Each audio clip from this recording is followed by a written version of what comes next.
जिज्ञासु मित्रों, बहुत बहुत अभिनंदन है आपका इस चैनल दिव्य सृजन स्पिरिचुअल में। और आज हम जो विषय चर्चा में लेने वाले हैं उपनिषदों से कठोपनिषद ये संपूर्ण जगत उस आत्मा से ही प्रकाशित हो रहा है। सब आत्मा से ही प्रकाशित है। आखिरी प्रसंग है यह इस अध्याय का, इस अध्याय नहीं, इस वल्ली का द्वितीय अध्याय, द्वितीय वल्ली। उसके अंतर्गत ये जो प्रसंग आता है उसमें ये आखिरी है। इसके उपरांत हम तृतीय वल्ली में जाएंगे और उस पर सुनेंगे व्याख्या। तो उस एक के वश में ही सारी भूत आत्माएं, भूत जितने भी भूत प्राणी हैं वह उस एक के वश में ही है। उस एक के सकाश से ही सब चल रहे हैं। यहां तक हमने श्रवण किया था, उसके आगे श्रवण करें। जो जिज्ञासु बहुत पहले से ही प्रतीक्षारत है उन सबका बहुत बहुत अभिनंदन है। रमेश चोपड़ा जी, आकाश गुप्ता जी, कमल प्रजापति, अनिल कपूर, भूप सिंह खीचर जी, कमलेश उपाध्याय, रामनिवास मीना जी,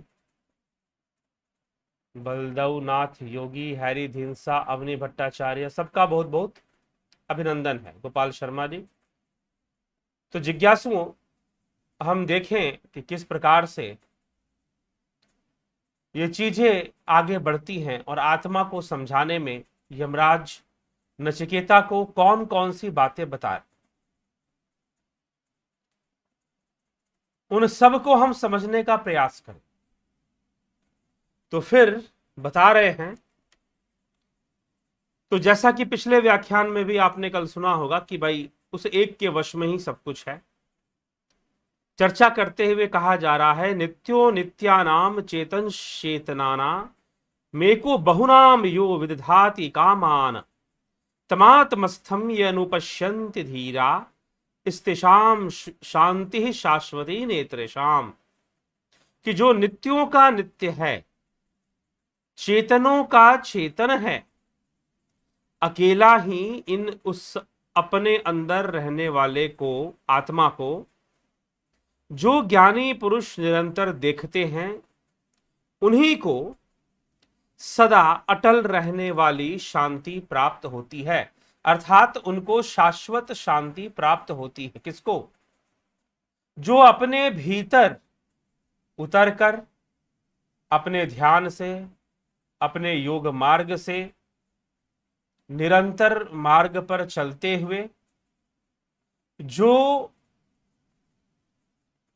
योग के द्वारा, ध्यान योग के द्वारा जो उस आत्मा को जानते हैं, उसका साक्षात्कार कर लेते हैं, मात्र उन्हीं के नसीब में, उन्हीं के भाग्य में वह शाश्वत शांति, स्तेषाम सुखम शाश्वतम नेत्रेषाम, पहले श्लोक में कहा गया और यहां कहा गया स्तेषाम शांति शाश्वती नेत्रेषाम, उनके ही भाग्य में शाश्वत शांति है। वही शाश्वत शांति को प्राप्त करते हैं जो धर्मस्य तत्वम निहितम गुह्याम महायनो येन गतः सपंथा, जो उस धर्म तत्व को जानते हैं। धर्मस्य तत्वम, यहां पर जो शब्द इस्तेमाल हो तो इस प्रकार से पहले ही बताया जा चुका है। तो जो उसको जानने वाले हैं, जो उसके का साक्षात्कार करने वाले हैं, मात्र वही शाश्वत सुख को प्राप्त कर सकते हैं और मात्र वही शाश्वत शांति को प्राप्त कर सकते हैं। क्योंकि यह संसार नित्य परिवर्तनशील है और वह आत्मा नित्यों का भी नित्य है। क्या कहा गया? नित्यो नित्यानाम चेतना नाम, जो नित्यों का भी नित्य और चेतना का भी चेतन है। अकेला ही इन जीवों के कर्म फल भोगों का विधान करता है, यह भी कहा गया। उस अपने अंदर रहने वाले आत्मा को जो जानते हैं, जो उसको ये अनुपश्यन्ति धीरा, जो ज्ञानी जन, धीर जन उसको देखते हैं, उसको जानते हैं, वो अपने जीवन में शाश्वत सुख और शाश्वत शांति का अनुभव करते हैं, प्राप्त करते हैं। तो नित्यों का नित्य है और चेतन का चेतन है, चेतनों का चेतन, ऐसा कहने का तात्पर्य क्या है? तो नित्यों का नित्य, नित्य क्या है? नित्य क्या है? यह प्रकृति नित्य है, सृष्टि और प्रलय भी नित्य ही है। सर्वदा सृष्टि हो रही है और सर्वदा प्रलय भी हो रहा है। यह प्रकृति भी नित्य ही है, यद्यपि परिवर्तनशील है, इसका परिवर्तनशील होना ही नित्य है। ठीक है, प्रकृति का परिवर्तनशील होना ही नित्य है। ठीक, तो यह नित्यों का नित्य, और फिर कहा गया चेतनों का चेतन, क्योंकि हम संसार के अंदर चेतन के बारे में जब बोलते हैं, चेतन क्या है, तो ज्यादातर लोग जो फिजिकल अवेयरनेस है उसी को चेतन कहते हैं, और इस आधार पर वह कहेंगे कि शरीर में चेतना है लेकिन पत्थर में नहीं है, मूर्ति में नहीं है। ऐसा तर्क लोग देंगे कि शरीर में तो चेतना है परंतु मूर्ति में नहीं है, परंतु पत्थर में नहीं है। ऐसा तर्क लोग दिया करते हैं अक्सरा।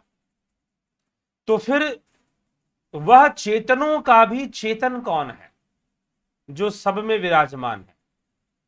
वह महाचेतन और परम चेतन है।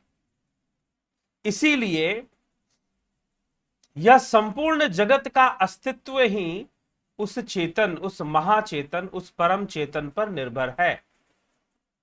इंद्रियों के द्वारा हम जो कुछ भी देखते हैं, सजीव निर्जीव, अच्छा बुरा, वह सब का सब उस चेतन, उस महाचेतन पर ही निर्भर है, उस महाचेतन पर ही आश्रित है। तो संपूर्ण जीव जगत, संपूर्ण प्रकृति का आश्रय स्थान है वह आत्मा, वही आदि पुरुष है। उसी को पुरखम महांतम कहा गया। आदित्य वर्णन, तमसा परस्ता, तमस से बहुत परे, अंधकार से बहुत परे। तो नित्यो नित्यानाम, चेतन चेतना नाम, कि नित्य से भी नित्य और चेतन से भी चेतन। तो वह कोई साधारण चेतना जो कि हम शरीर के लेकर हम जो कहते हैं मात्र वो नहीं, वह चेतना भी उसी के द्वारा बनी हुई है, उसी से विकसित हुई है। ठीक है, तो इसीलिए वह जो चेतन है और जो चेतना है, जो परम चेतना, उसकी बात यहां पर की जा रही है। तो चेतनों का भी चेतन उसे कहा जा रहा है जो उसे अपने भीतर जानता है, वह शाश्वत सुख की प्राप्ति करता है। फिर आगे कहते हैं तत् अनिर्दिश्यम तदेति मन्यन्ते अनिर्दिश्यम परमं सुखम कथम नु त्वजित तद्विजानियाम किमु भाति विभाति वा। वह अनिर्वचनीय, तत् अनिर्दिश्यम, अनिर्वचनीय है, परमं सुखम, परम सुख, एतत् यह परमात्मा, यो मनयन्ते, ज्ञानी जन मानते हैं, ज्ञानी जन का ऐसा विचार है, उसको किस प्रकार से मैं भली भांति समझूं? क्या प्रकाशित होता है या अनुभव में आता है? प्रश्न है कि वह अनिर्वचनीय आत्मा जो है परम सुख स्वरूप है। परमम सुखम एतत्, यो ऐसा मानना है ज्ञानियों का, ऐसा विचार है ज्ञानियों का, लेकिन मैं उसे कैसे जानूं? प्रश्न यह है कि मैं उसे कैसे जानूं, मुझे उसका साक्षात्कार कैसे हो, कैसे जाना जाए? तो उसी के क्या वह प्रकाशित होता है? प्रश्न है किमु भाति विभाति वा, विभाति मतलब प्रकाशित होना, किमु भाति विभाति वा, विभाति मतलब प्रकाशित होना, क्या वह प्रकाशित होता है क्या? ऐसा प्रश्न किया जा रहा है।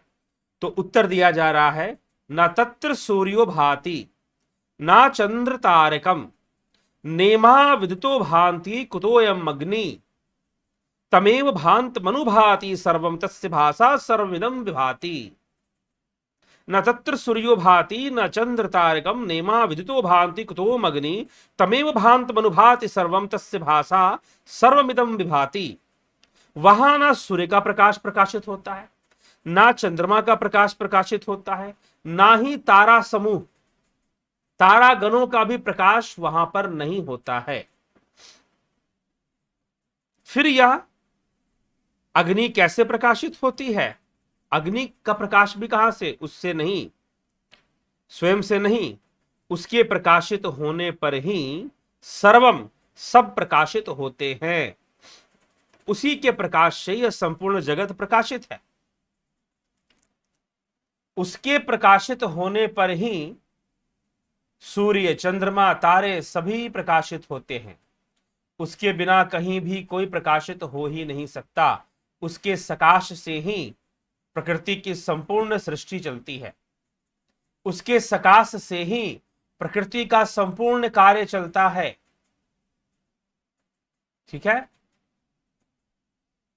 तो प्रकृति का संपूर्ण कार्य उसके सकाश से चलता है, उसी के शक्ति से चलता है। इसीलिए सूर्य का प्रकाश हो, चंद्रमा का प्रकाश हो, चाहे तारे गणों का जो तारा समूह है उनका प्रकाश हो, सब प्रकाशित होते हैं उसी के प्रकाश से। ये उसको प्रकाशित नहीं कर सकते। इसीलिए इन इंद्रियों का विषय वह आत्मा नहीं है, इंद्रियातीत है, इंद्रियों से परे है। क्योंकि इंद्रियों से प्रकाशित होने वाला विषय तो मिथ्या है, और वह आत्मा इंद्रियों से प्रकाशित नहीं होता, वह तो ध्यान योग से प्रकाशित होता, वह तो ज्ञान से प्रकाशित होता है। तो जब तक हम निधिध्यासन आदि क्रियाएं नहीं करते, जब तक हम ध्यान योग में मन न लगाएं, तब तक उसका प्रकाशित हो पाना संभव नहीं है। तो प्रकाशित कैसे होगा? ध्यान योग से होगा। जब हम निरंतर ध्यान योग में रमेंगे तो वह आत्मा हमारे घट के भीतर प्रकाशित होना शुरू कर, उसका अनुभव जो कि शाश्वत सुख और शाश्वत शांति को लेकर आए। ठीक है मित्रों, तो यही ये 3 श्लोक इस अध्याय में, इस वल्ली में बचे थे। और कल से हम तीसरी वल्ली और साथ ही साथ कुछ सामाजिक चर्चाएं जो कि लोग प्रश्न में करते रहते हैं, समाज की समस्याओं का समाधान हमें शास्त्रों से मिल पाए, समाज की समस्या का समाधान हमें शास्त्रों से मिल पाए, अध्यात्म से मिल पाए, कैसे संभव हो, इस पर भी आगे कुछ व्याख्यान जरूर आएंगे, इस पर भी आगे कुछ चर्चाएं जरूर आएंगी। तो मित्रों, यह आत्मा, इसको कोई प्रकाशित नहीं कर सकता, यही सबको प्रकाशित करने वाला है, क्योंकि संपूर्ण सृष्टि कार्य इसी के सकाश से चल रहा है।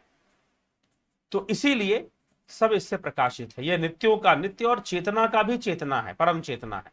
तो इस प्रकार से भी बताया गया इस अध्याय के आखिरी श्लोकों में, इस वल्ली के आखिरी श्लोकों में।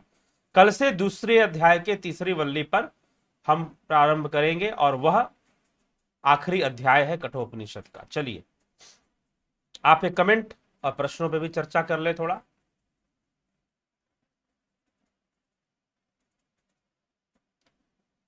तो कमल प्रजापति जी, गुरु जी प्रणाम। आसन पर बैठते समय नींद आती है, यह कोई कमी है या अभ्यास की आवश्यकता? कृपया मार्गदर्शन दें। जी हाँ, उचित प्रश्न है आपका। देखिए, आसन पर बैठते ही नींद आती है। क्यों नींद आती है, इसका कारण जान लीजिए। क्योंकि जब भी आप ध्यान योग का अभ्यास शुरू करेंगे, साधना शुरू करेंगे, तो होगा क्या? आपने कौन सी साधना शुरू की, आपने किस प्रकार की साधना शुरू की, तो उस समय आपने अपने मन को पकड़ने का प्रयास किया। मान लीजिए कि आप मंत्र जाप भी करते हैं या ध्यान आदि क्रियाएं भी करते हैं, तो भी आपने क्या किया? अपने मन को पकड़ने का प्रयास किया, मन को एक जगह लगाने का प्रयास किया। कोशिश किया कि नहीं किया? किया आपने। तो जब मन को प्रयास करेंगे पकड़ने का, तो मन अपनी एक ताकत लगेगी अपोजिट डायरेक्शन में, अपोजिट डायरेक्शन में एक ताकत लगेगी फिर। और मन जो है, पहले क्या होगा कि बहुत सारे विचार आएंगे। कई लोग ध्यान करते हैं, वो कहते हैं कि गुरुजी हम ध्यान में बैठते हैं और फिर लगता है कि ना जाने कहां से इतने सारे थॉट्स आ रहे हैं, विचार आ रहे हैं। वैसे नहीं आते। पुराने पुराने ख्याल आ रहे हैं, वैसे तो बिल्कुल नहीं आते। काम करते रहो, नहीं आते। या फिर ऐसे भी आंख खोल के बैठे हुए हैं, नहीं आते। लेकिन जैसे ही ध्यान करने बैठते हैं तो बहुत सारे ख्याल। कभी कभी तो एक भाई साहब अपना जॉब करते हैं तो बोलते पूरा ऑफिस उठ के सामने आ जाता है, पूरा मेरा कार्यालय उठकर सामने आ जाएगा मेरे। तो इस प्रकार से वो बोलते थे।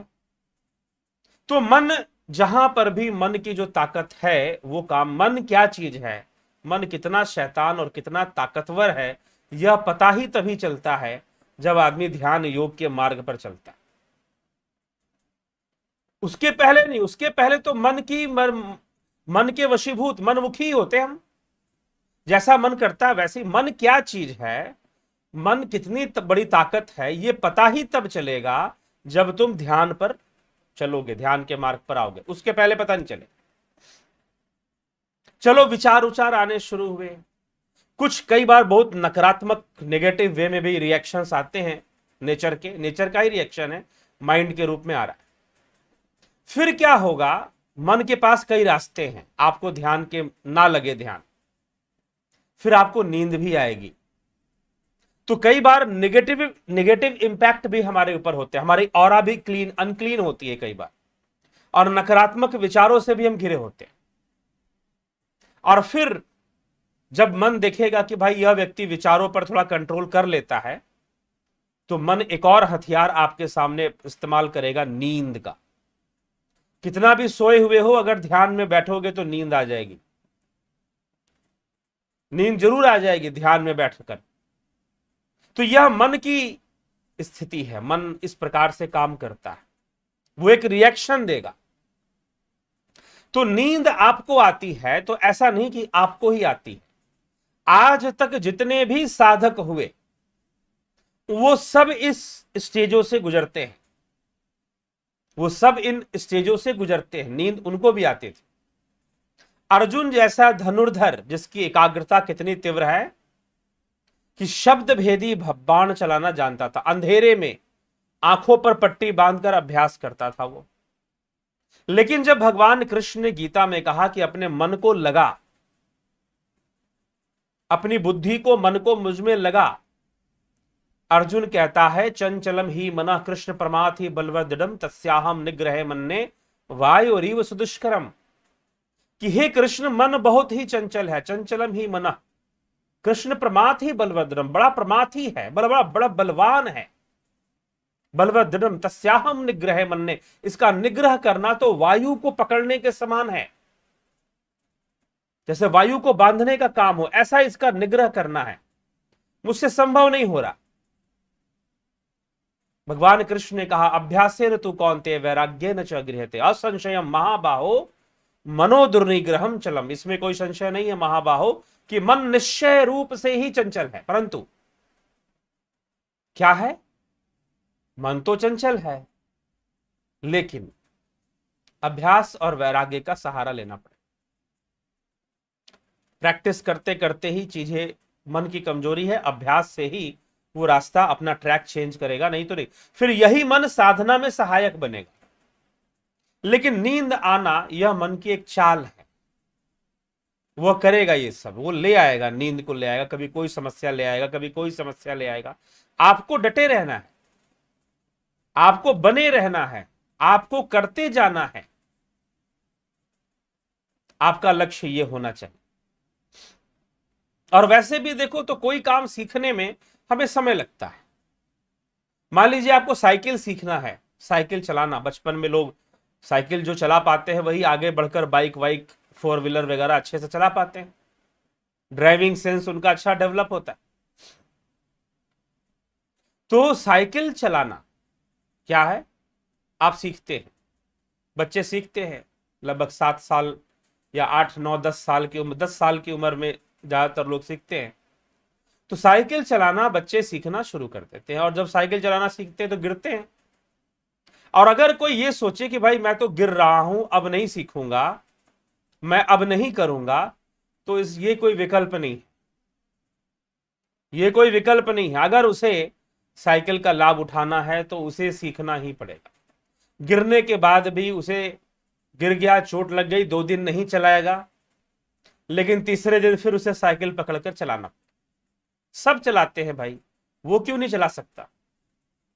ठीक है, तो इसीलिए ऐसी सोच रखनी साधना के प्रति, साधना के प्रति करना जरूरी है। हर परिस्थिति में आगे बढ़ना जरूरी है, करना जरूरी है। करो, निश्चित रूप से करो। ठीक है, तो इसीलिए नींद आती है, मन का खेल है, मन का एक विरोध है जो आपके खिलाफ और आपकी साधना के खिलाफ मन का एक विरोध है। आप लगे रहिए, आप अपने कार्य में लगे रहिए, धीरे धीरे वो सुधर जाएगा। धीरे धीरे ये नींद भी आनी बंद होगी, फिर ध्यान की अवस्थाएं आनी शुरू हो जाएगी, फिर मन लगना शुरू हो जाएगा। ठीक है, तो इसीलिए यह नींद आती है, कोई आपको नींद आती है ऐसी बात नहीं है, कई साधकों को आती है, नो प्रॉब्लम। बैठना बंद मत कीजिए, अभ्यास बंद मत कीजिए। जो भी अभ्यास करते, कहां से क्या अभ्यास करते मुझे तो नहीं पता। ठीक है, हाँ कई मित्र हैं जो कि जिन्होंने हमारा मेंबरशिप ज्वाइन किया है, तो हमें पता है कि ये वाला अभ्यास वो करते, लेकिन आप कौन सा अभ्यास करते हैं तो पता नहीं है। तो अभ्यास में लगे रहिए, प्रैक्टिस में लगे रहिए। Practice makes a man perfect कहा जाता, अंग्रेजी की कहावत। ठीक है, लेकिन यह तो भगवान भी कह रहे हैं, अभ्यासेन तु कौन्तेय वैराग्येन च। अभ्यास और वैराग्य दो सहारा। अभ्यास मतलब बार बार मन को लगाना, वैराग्य मतलब मन को किसी और दिशा में जाने से रोकना, निरोध करना, मन को किसी और दिशा में जाने से रोकना और मन को बार बार लगा, ये काम कर। बाहर से चीजों का त्याग कर देना, बाहर से कुछ चीजों को छोड़ देना, जी नहीं, ये वैराग्य नहीं। वैराग्य का भी अभ्यास होगा डेली, साधना करते हैं।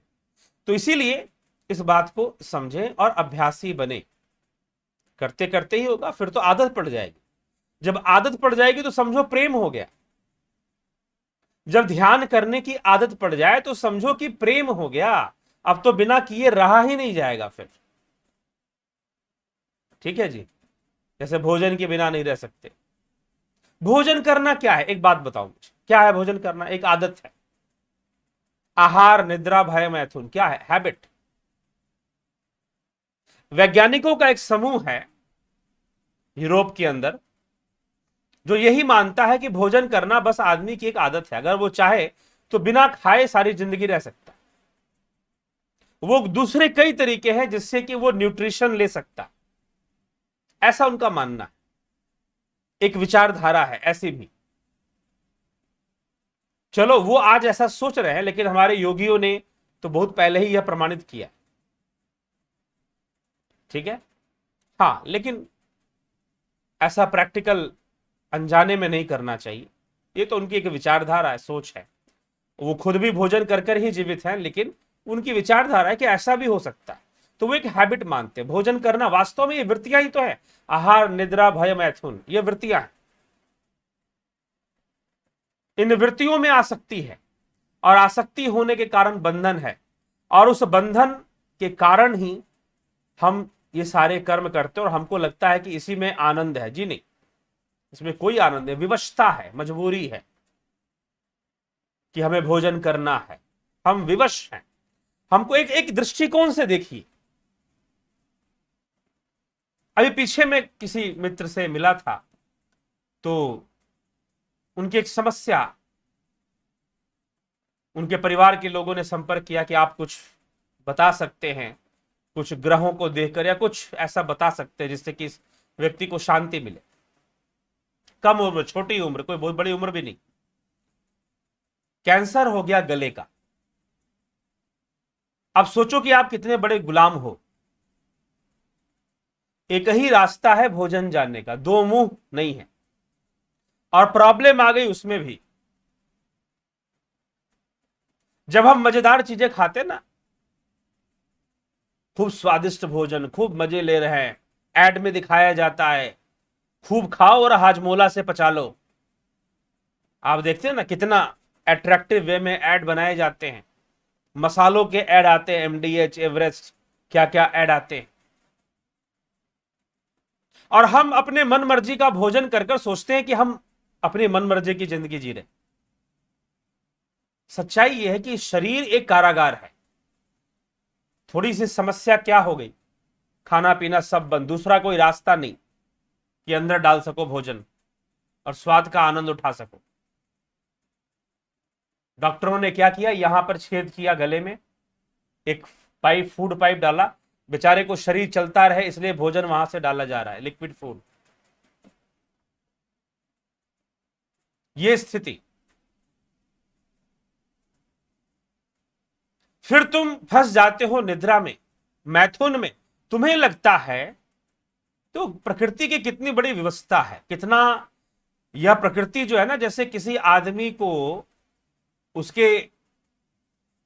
उसको गुलाम बना दिया गया हो, एकदम उसकी गर्दन पकड़ ली गई, उसके हाथ पैर जैसे बांध लिए गए हो और जैसे चलाया जाए वैसे ही चल रहा हो, उसके पास अपना कोई विकल्प नहीं है। तो मनुष्य के पास कोई विकल्प नहीं है। तुम्हें लगता है कि स्त्री पुरुष संग में आनंद है, आनंद नहीं, तुम्हारी मजबूरी है। यह प्रकृति तुम्हारे ऊपर इतना दबाव बनकर रखती है कि तुम विपरीत लिंग के प्रति आकर्षित होते। यह प्रकृति के दबाव है। सच तो यह है कि यह आपकी परतंत्रता है कि आप संसार की चीजों से आकर्षित होते हो क्योंकि आप परतंत्र हो। तो यह बहुत बड़ी परतंत्रता है जीव के लिए। तो इस परतंत्रता को कोई तोड़ पाए, तो वैसे ही निद्रा भी एक तरह की परतंत्रता है, परवशता है। भोजन करना, सुंदर स्त्री के पीछे भागना या स्त्री का किसी पुरुष के पीछे, ये सारी की सारी आपकी मजबूरियां मात्र है। लेकिन तुम इसी को आनंद मान लेते हो। यहां समस्या, यहां पर तुम इसी को सुख मानकर बैठे हो, इसी को आनंद मानकर बैठे हो। जरा सी गड़बड़ी आ जाए सिस्टम के अंदर, सब बंद हो जाता है। हाँ, जरा सी सिस्टम में गड़बड़ी आ जाए, सब बंद वहीं पर। तो सत्य तो यह है कि तुम्हें भूख लगती है और तुम अपने आप को परतंत्र महसूस करो कि ये कब तक भूख लगती रहेगी, कब तक मैं संसार के प्रति आकर्षित होता रहूंगा और तृष्णामयी जीवन जीऊंगा। भोगे न भुक्ता वयमेव भुक्ता, तृष्णा न जलना वयमेव जलना। कब तक मैं इसके लिए परतंत्र अनुभव करता रहूंगा स्वयं को। कभी स्वयं से बैठकर चर्चा करनी चाहिए, स्वयं से पूछना चाहिए, मैं इतना विवश हूं। ठीक, तो जीव की विवशता है, प्रकृति की कठपुतली है वो उसे नचा रही है। आहार, निद्रा, भय, मैथुन, इससे उसे उसके वश में रखती है। तो आप इसे कैसे कह सकते हैं कि यह परवशता नहीं है? यह तो परवशता ही है।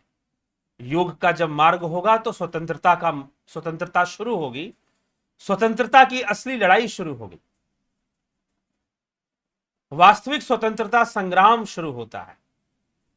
ठीक है, तो यह है। तो इस परवशता से मुक्ति मिल जाए, सब कुछ तो परवशता ही है।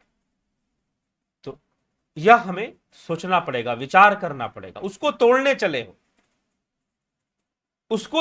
चले हो और सोचते हो कि नींद नहीं आएगी, वासनाएं नहीं आएंगी। सब आएंगी, सब तुम्हारा पीछा करेंगे, पहले से ज्यादा ताकत लगाएंगे अगर ध्यान योग के मार्ग पर चलोगे तो। लेकिन शनय शनय, धीरे धीरे सिस्टम से एक ना एक दिन तुम्हारी विजय जरूर हो जाएगी। तुम प्रकृति के इस बंधन को जीतने में विजय जरूर हासिल कर लोगे और तुम जीवन मुक्त हो जाओगे।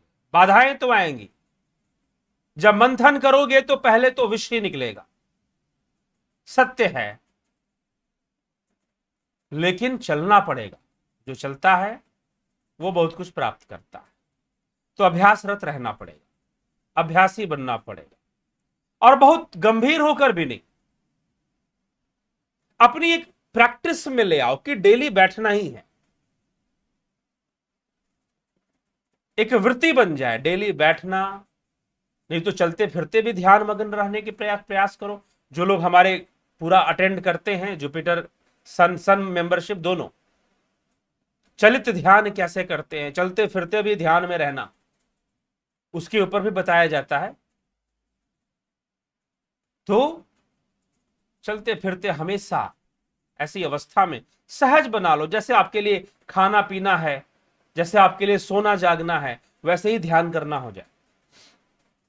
कुछ लोग कई बार बहुत ज्यादा इसको इतना कठिन और सीरियस बना देते हैं कि फिर लगता है कि हो ही नहीं सकता। जी नहीं, जैसे हो, जिस अवस्था में हो, शुरुआत तो करो, स्टार्ट तो करो, कम से कम शुरुआत तो करो। और जब तक शुरुआत ही नहीं करोगे तब तक आगे के बारे में जानकर क्या करना, आगे के बारे में क्या समझ में आएगा, कुछ समझ में भी नहीं आने वाला फिर तो। ठीक है, यही चीज है।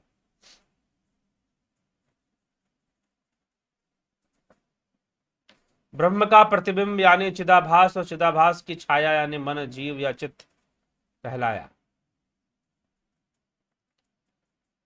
ब्रह्म का प्रतिबिंब, ये तो तुरीय अवस्था में ब्रह्म का प्रतिबिंब बनेगा, जब चित्त जो है अपने लय की ओर चल पड़ेगा। ठीक है, क्योंकि चित्त के अंदर जो प्रतिबिंब, जो मन आदि चीजें जो बन रही हैं, वो इंद्रिय अनुभूति पर आधारित है, ना कि ब्रह्म अनुभूति पर। वह इंद्रियों से संग्रहित जो चीजें हैं उससे चीजें बन रही है। बुद्धि से जो अविद्या का दर्शन होता है, बुद्धि किसे देखती है? अविद्या को देखती है, इग्नोरेंस को। अविद्या अर्थात जो मिथ्या है उसे सत्य मान लेती है, वहां से अहंकार और चित्त का निर्माण होता है।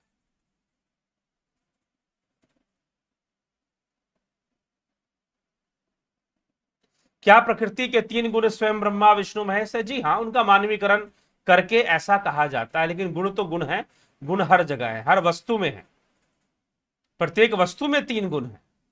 कोई भी वस्तु इन 3 गुणों से परे नहीं है संसार के अंदर, चाहे वृक्ष हो, चाहे पत्थर आदि हो, चाहे नदियां हो, चाहे कोई मनुष्य हो, संपूर्ण प्रकृति में यह 3 गुण विद्यमान है। इन 3 गुणों से परे कुछ भी नहीं।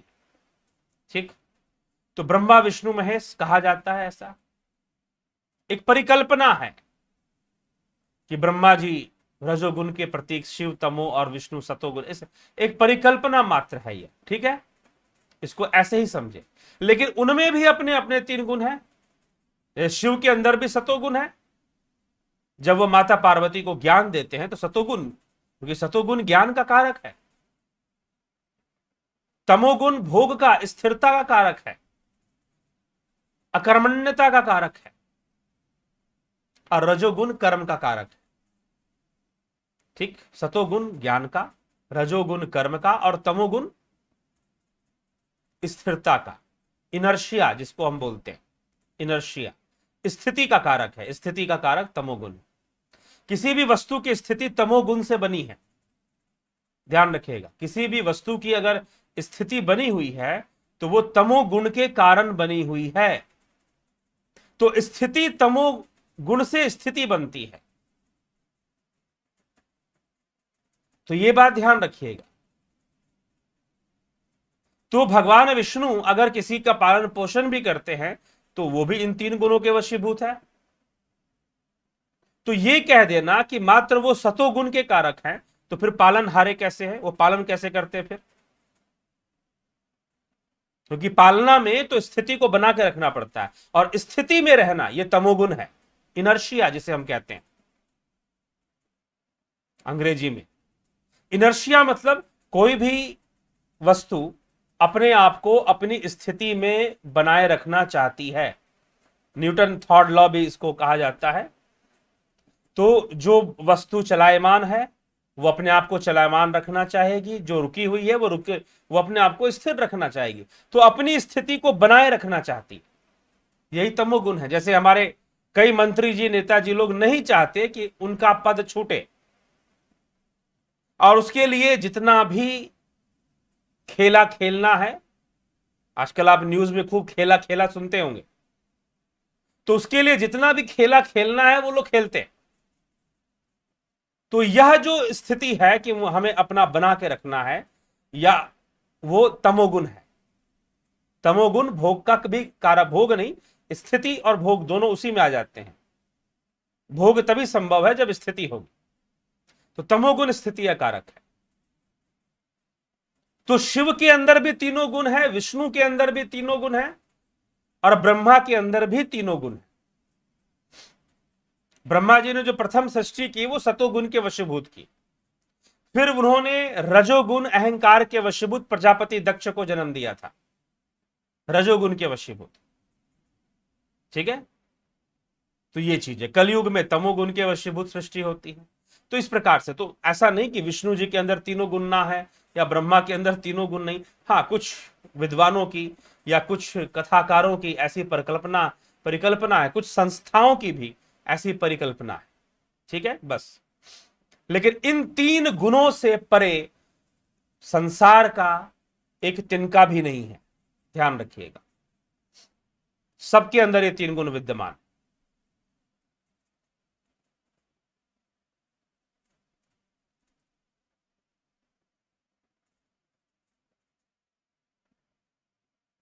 आत्मा, बुद्धि और मन में कौन किसी कर्म को करने का निर्णय लेता है? आत्मा रथ का स्वामी है तो डिसीजन तो उसे ही लेना चाहिए, लेकिन उसकी कोई नियत नहीं है।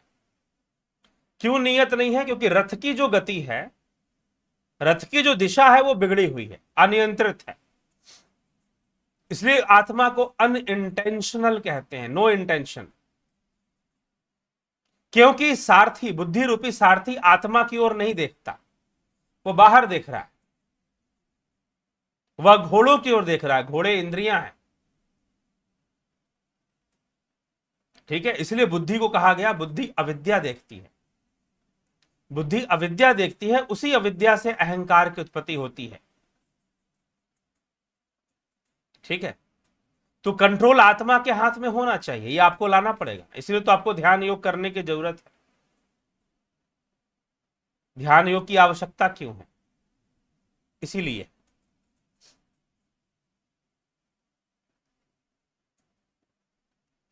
प्रकृति तथा हर जीवों के कार्यों का सृजन करके उन्हें चलायमान रखने वाली ऊर्जा महादेवी कुंडलिनी की जागृति यानी साधक पर उसका अनुग्रह नहीं कहलाएगा, ताकि साधक की अंतर यात्रा शुरू हो सके।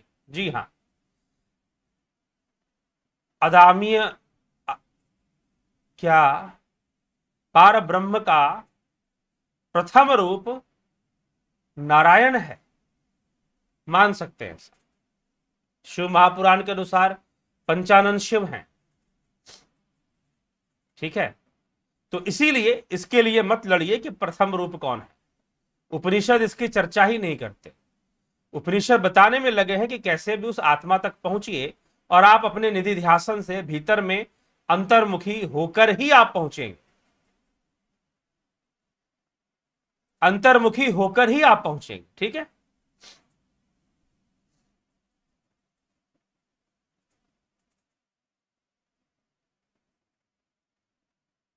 ठीक।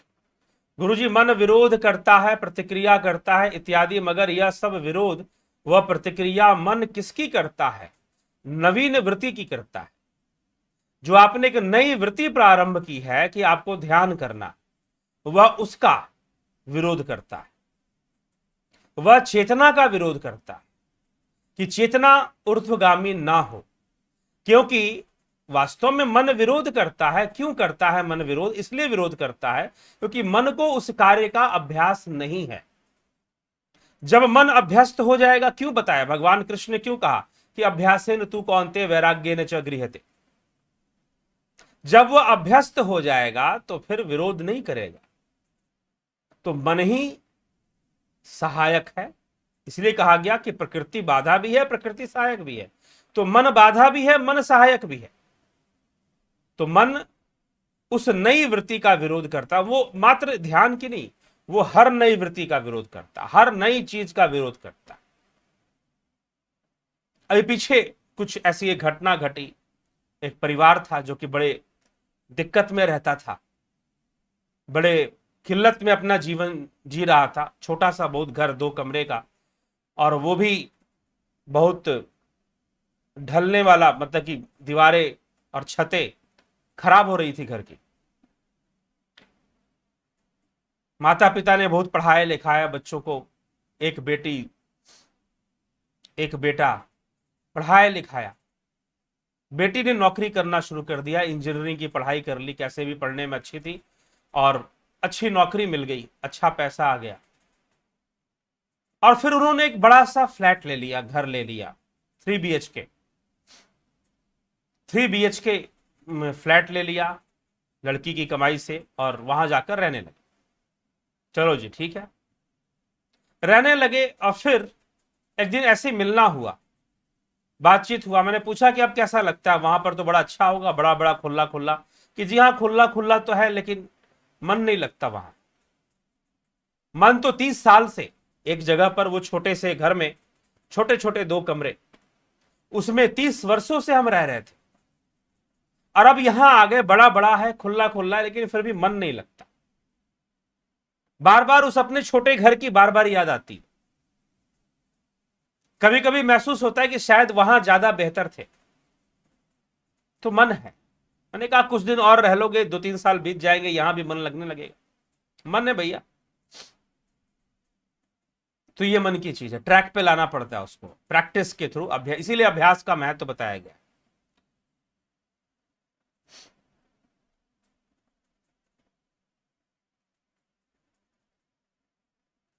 वो जो स्वयंभू है, वो क्या शक्ति, चेतना और आत्मा किसमें गति करते हैं भैया, सब उसी से विकसित है। जितने भी आप नाम ले रहे हैं, शक्ति चेतना, सब उसी से विकसित है। वही आत्मा, वही स्वयंभू है, वो स्वयं में ही स्वयंभू है। जो कुछ है उसी से विकसित है, इसलिए वो स्वयंभू है। उसके परे कुछ भी नहीं है। जो चीजें बन रही हैं उसी से बन रही हैं, वही तत्व है। वही तत्व है जिससे सब बन रहा है।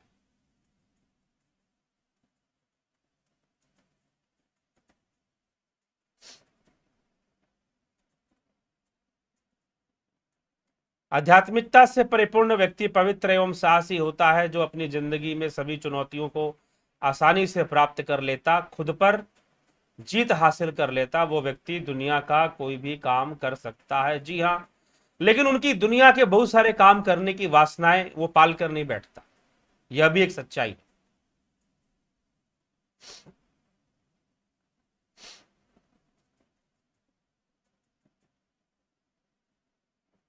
मैं आपके मार्गदर्शन से आभारी हूं, आपके, ठीक है जी।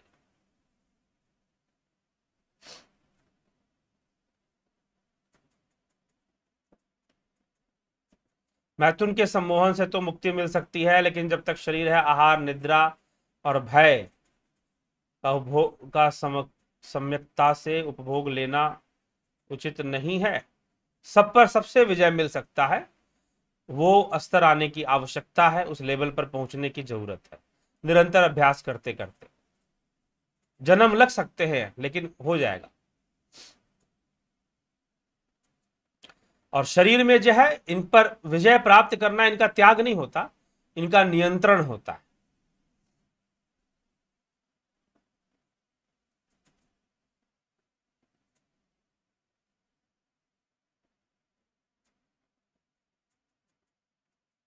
सर, मुझे तुरीय अवस्था का एक्सपीरियंस हुआ है, क्या यह दोबारा घटित नहीं हो सकता? करिए, जैसे आपने किया था वैसे करिए दोबारा। कोई साधना ध्यान के द्वारा करिए, क्योंकि बिना ध्यान के तो तुरीय प्राप्त नहीं होता। तो करिए, फिर ध्यान कीजिए, अभ्यास कीजिए, और उसी में रहिए। योगी तो कहते हैं उसी में रहिए, उसी में रहते हुए संसार में को के लिए कुछ कर्म कीजिए। ठीक है, करिए। अपने आप नहीं घटित होती, अपने आप घटित नहीं होती है तुरीय अवस्था। ठीक है, अगर ऐसा होता तो फिर ये जरूर हमारे उपनिषद इसकी व्याख्या करते कि अपने आप घटित हो जाती है। जी नहीं, तुरीय अवस्था कोई घटित होने वाली चीज नहीं है। हाँ, ध्यान की पराकाष्ठा है, धारणा ध्यान करते हुए हम उस अवस्था में पहुंचते।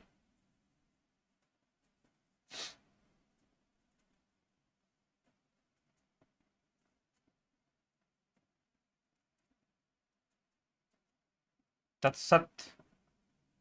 जी हाँ, गुण और सामने ज्ञान से परे कौन? आत्मा ही गुण और ज्ञान से परे है।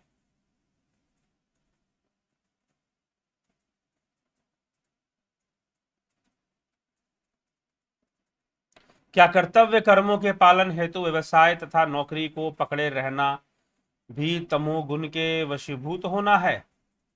अगर कर्तव्य की बात है तो तमोगुण के ही वशीभूत, लेकिन वहां पर गुणों पर नियंत्रण हो गया ना। अगर आपकी इच्छा नहीं है, जैसे अर्जुन की इच्छा नहीं कि युद्ध करे, लेकिन उसका कर्तव्य है कि उसे युद्ध करना है, तो फिर वो अपने मन को मारकर भी युद्ध कर रहा है, अपने कर्तव्य का पालन कर रहा है। अब उसमें तमोगुण है या फिर जो भी है वो है। एक बार ठाकुर रामकृष्ण परमहंस अपने मंदिर के अंदर वो खीर का प्रसाद चढ़ता था, खीर का प्रसाद।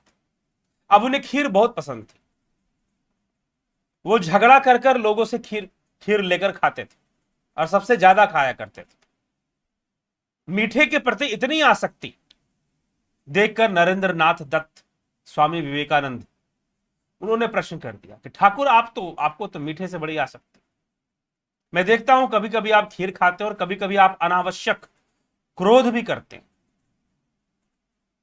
कभी तो ज्यादातर तो आप प्रसन्न चित्त रहते हैं, सौम्य ही दिखाई देते, लेकिन कभी कभी क्रोध भी कर देते। तो ठाकुर ने कहा कि बना के रखना पड़ता है, इन तीनों गुणों के साथ बनाकर रखना पड़ता है ताकि समाज का कल्याण हो सके। तो कर्तव्य के वशीभूत जब किया जाता है तो वह दुर्गुण नहीं कहलाता, फिर वह जो है वह तो उसकी आवश्यकता है, कर्तव्य के वशीभूत जब किया जाता है तो ठीक है। लेकिन खुद को जांच लें कि कितना कर्तव्य, क्योंकि आसक्ति कई प्रकार की होती है। अकर्मण्यता भी एक आसक्ति है कि हम कुछ करेंगे नहीं, ठीक है, तो वो फिर किस में चली जाएगी कि आदमी कुछ करना नहीं चाहता। और रही बात साधना की, ध्यान की, तो उसकी अपनी गति है, उसका अपना तरीका है आगे बढ़ने का, वो बहुत अभ्यास मांगता ही मांगता है। इसीलिए इसीलिए कृष्ण क्या कहते हैं कि सब कुछ करते हुए, और मात्र कृष्ण नहीं, मात्र कृष्ण ने ही नहीं, बाकी ऋषियों मुनियों ने भी ये बात कही है कि हंसते हुए, खेलते हुए, खाते पीते, चलते फिरते ध्यान करो। हर कर्म करते हुए तुम साथ में उसमें भी डूबने की लय बना कर रखो। हर कर्म करते हुए भी उसमें भी लय बनाकर रखो। ये हमारे कई ऋषि मुनि, गुरु गोरखनाथ जी के वचनों में ऐसी बातें आती हैं, हंसीबा खेलीबा, ऐसे खेलते हुए भी हंसते हुए भी आप लगिए, चलिए ध्यान करिए, ध्यान में लगिए, ठीक है। तो यही हमें इस बात को समझना है और चलना है, ठीक है मित्रों। सर क्या तुरीय अवस्था और एस्ट्रल ट्रैवल एक ही है चीज है? जी नहीं, एस्ट्रल ट्रैवल तो कुछ है ही नहीं। पहली बात तो ये, एस्ट्रल ट्रैवल पर जो आप प्रश्न करते हैं, एस्ट्रल ट्रैवल तो कुछ है ही नहीं। एस्ट्रल ट्रैवल नामक वैसे कोई चीज नहीं होती है। जो ट्रैवल है वो सूक्ष्म शरीर का है। और एस्ट्रल बॉडी किसे कहते हैं? जो प्राण शरीर है, जो वेस्ट में जिसे एस्ट्रल बॉडी कहा गया है, वो हमारे प्राण शरीर को ही एस्ट्रल बॉडी कहा गया। सूक्ष्म शरीर अलग चीज है, प्राण शरीर अलग चीज, ठीक है। तो ये समझ लीजिए, उसको एस्ट्रल बॉडी कहा गया है। इसलिए जाकर कभी डेफिनेशन पढ़ लीजिए गूगल के ऊपर, astral body, what is astral body. Astral body सूक्ष्म शरीर नहीं होता। और तुरीय अवस्था का भी ये, हाँ, कई बार लोगों को मैंने ऐसे कई बार बताया है, आप अगर रेगुलर सुनते हो तो मैंने कई बार बोला, ऐसे लोगों को अनुभूतियां हो जाती हैं कि उनकी मृत्यु हो गई है और मरने के बाद वो अपने ही शरीर को देख रहे हैं। ऐसी अनुभूतियां तुरीय अवस्था नहीं होती, ऐसी अनुभूतियां तुरीय अवस्था नहीं होती, ये ध्यान रखिएगा, ठीक। मगर लहरी महाशय ने संसारी होकर पहुंचे थे, फिर उन्होंने तीनों गुणों से मुक्त कैसे रहे, उन पर नियंत्रण रखा अपना, वो तो मुक्त थे ही, और 3 गुणों को बनाते हुए उन्होंने अपने जीवन को कुछ समय तक चलाया जब तक लोगों का कल्याण करना था। ठीक है, ये चीज है, ये तो ध्यान से संभव होगा, करना पड़ेगा।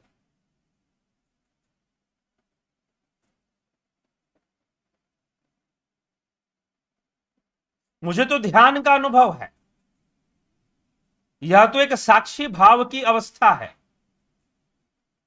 ठीक है, तुरीय अवस्था जो है, एक साक्षी भाव आ जाता है, और ये अपने आप में, हाँ यह है कि यह कभी हो सकता है, कभी नहीं हो सकता है, हम उसमें रहें, हम उसमें ही रहकर अपना जीवन जिए, ये हमारा अपना विवेक है कि हम उस भाव में अपने आप को रखें, और ध्यान के द्वारा यह संभव हो पाता है।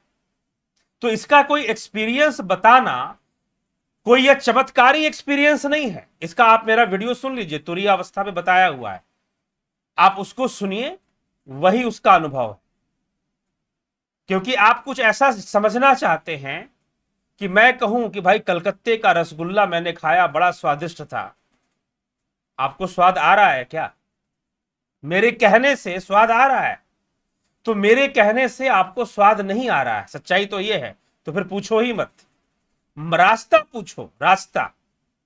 ठीक है जी, चलिए, और रास्ता ध्यान योग है, वही करना पड़ेगा, दूसरा कोई विकल्प नहीं। जब तक परमात्मा और भगवान और ईश्वर में संपूर्ण विश्वास नहीं होगा, तब तक कोई भी ज्ञान, चाहे आत्मा का ही ज्ञान, किसी काम का नहीं है। विश्वास क्या? विश्वास अनुभव से ही होगा, विश्वास मार्ग पर चलकर ही होगा। ठीक है, अविश्वास, स्वामी विवेकानंद जी को पूर्ण अविश्वास, रामकृष्ण परमहंस के ऊपर, ईश्वर के अस्तित्व के ऊपर, हर चीज पर अविश्वास किया। ठीक ना, आप कभी पढ़े स्वामी विवेकानंद को, हर वस्तु पर, हर विषय पर अविश्वास किया, चैलेंज किया, और जान गए, चीजों को जान गए। तो ये चीज,